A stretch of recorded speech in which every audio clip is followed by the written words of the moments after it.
WhiskyJason here, whiskey from the viewpoint of an American in Germany tasting rare and exotic whiskeys. Today I'm in the Isle of Arran. Now you say that's not rare and exotic. Well, I'm sorry, I have whiskey.de exclusive bottling. So these are only bottlings you can buy from the whiskey.de store and therefore only in Germany. So I'm going to introduce them to you. The first one is a cask finish of Ribera del Duero casks.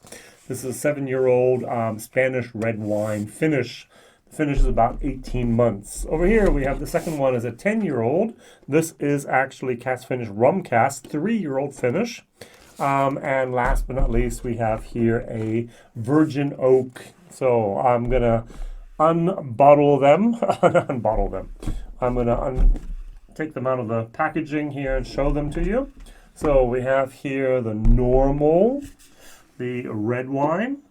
We have here the very, very light rum, as you can see here. That is a big difference. And now please wait for it. We have here our virgin oak, which I have a little bit of respect from that color. So look at that color here. It's actually darker than the red wine finish. All right, so 1.5 years, 3 years, 3 years in these different casks. So we're going to try them, and I'm going to a little bit of review for each one of them together in this one video. Now in German, I did a separate video for each one, and it was for me one of the uncorking of each of those. Now that is my format usually. I uncork videos, which means I always have a neck pour, which is not the best way to do videos, I know, but it's always my first impression. So the Arran, the Ribera del Duero red wine cask finish. All of these are 46%. All of these are natural color. All of these are non-chilled filtered. The 7-year-old is about 50 euros. The rum cask is 54 euros, 90, and the virgin oak is 52.90.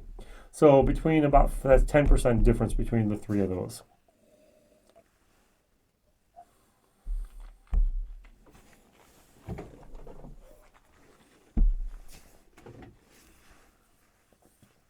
So what I really get, and that's really, really disappointing, is with this red wine finish towards the end, it gets very, very a little bit of a bitter moment. It's like red berries, but very, very sour red berries, very bitter red berries. Like blackberries that are not yet ripe. Let's just call it that, not ripe blackberries. This is very disappointing for me. I would not buy this. If I were to be honest, I would much, much rather have the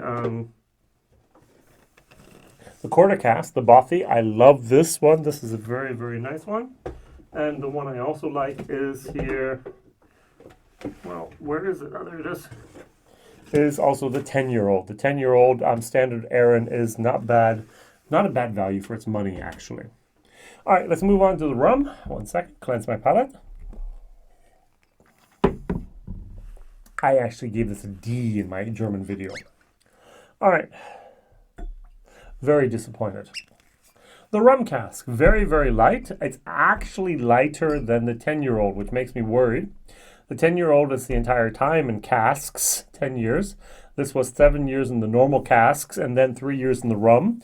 And the rum gave it absolutely zero color, apparently. All right. The nose is a little bit sweeter. And the palate is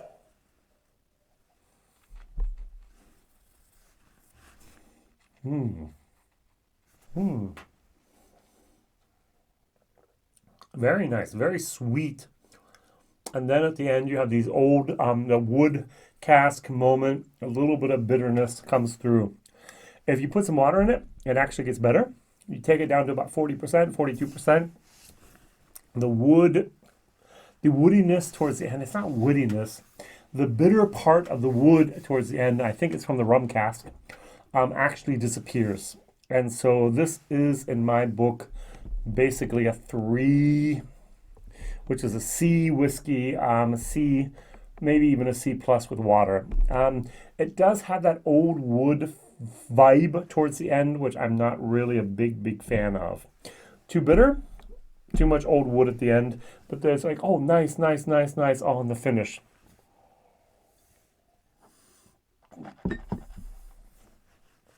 And I really, really must admit that I judge a whiskey very strongly on 2 points, the nose and on the aftertaste.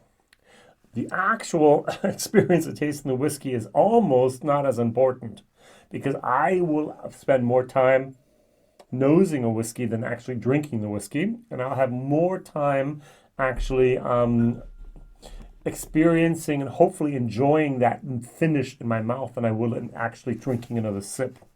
So when I drink my whiskey, it's to enjoy, and so I'm going to drink whiskey, have it in my mouth for 10, 15 seconds, and then swallow, and then maybe 4, 5, maybe 8, 10 minutes later, I'll do the next sip. And that entire time in between there, hopefully I'm enjoying that whiskey moment. And what I have here is a very dryness. I'm getting more of a dry straw, a dry hay moment. And it's that wood, that dry wood, that not great, I'm going to assume it's going to be the rum cask that really didn't do the job here. Good. And now the whiskey that I have the most respect for, I saw that color and was like, uh-oh, either I'm going to love this whiskey or I'm going to hate it. So let's pour this in here. Everything is 46%. All of these are between 50 and 55 euros. And the first thing I get on the nose is a wonderful, wonderful virgin oak moment. Now, what is virgin oak? For us in the whiskey world, it's what we need for bourbon. Bourbon is always in virgin oak. For me, this is like a forest honey. There's a black forest honey I've had many, many times. And in the black forest, there are certain pine trees, and the bees go from pine tree to pine tree in a certain part of the season, and has a very distinct flavor. This is very, very oaky. And to be very, very honest, this has a much better nose. This nose, but this is very strong. And many of my friends are great Scotch drinkers, and they're going to go and go, oh, that's over oaked. And it's not over oaked. It's virgin oak. And that's the problem. You can leave something in a cask, maybe, let's say, a grain whiskey for 30, 40, 50 years in Scotland because you're using second, third fill bourbon casks. But if you put it in a bourbon cask, it's going to get very, very intense very, very quickly. And that's basically what happened here. It's 3 years of a finish, or 7 years normal, and then 3 years of finish, 10 years in total. About 3 years. I think it was a little bit less then. I'm not sure if this was the whiskey I'm going to nose and enjoy and say, oh, this is great. But,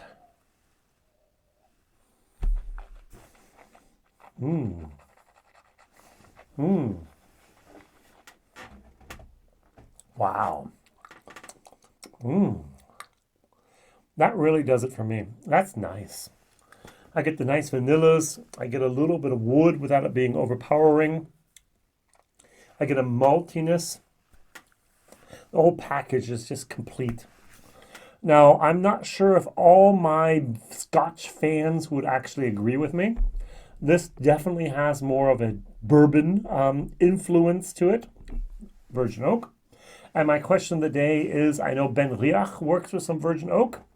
Who else in Scotland has worked with virgin oak and has had good results? Arran, in this case, is special bottling just for whiskey.de for Germany. I think they've had some very good results. I'm going to add just a tiny little bit of water here, taking it down to about 42%.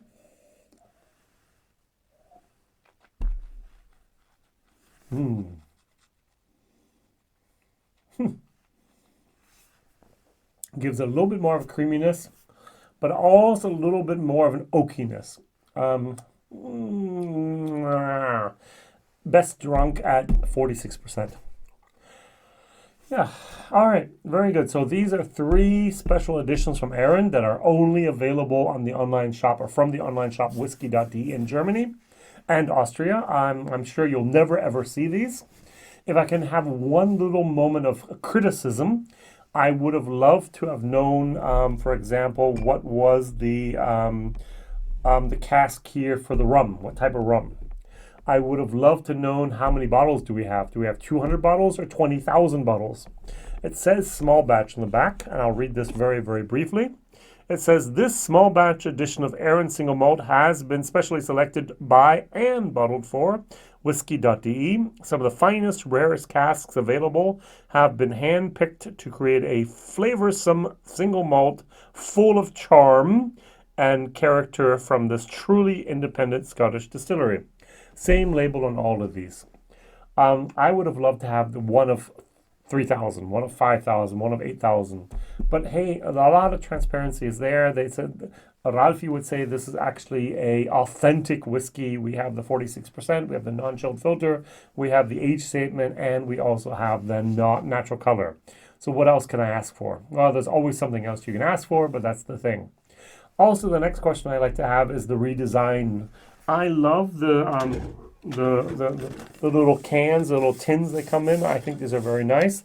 The bottles look a little bit like pharmacy bottle. Japanese whiskey is just a little bit like a silo. I'm not really keen on these bottles, but hey, that's the way things are. All right, thank you very much for watching. Whiskey Jason here, whiskey from the viewpoint of an American and German tasting rare and exotic whiskeys. In this case, I really don't know how rare they are, but I do know that they are exotic because they're a Whisky.de exclusive. Our Ribera del Duero cask, our rum cask, and our virgin oak cask. What would be your favorite, according to my description of the tasting notes? Would be interesting to see. Definitely for me, the virgin oak. All the best. Whiskey Jason here. Bye bye.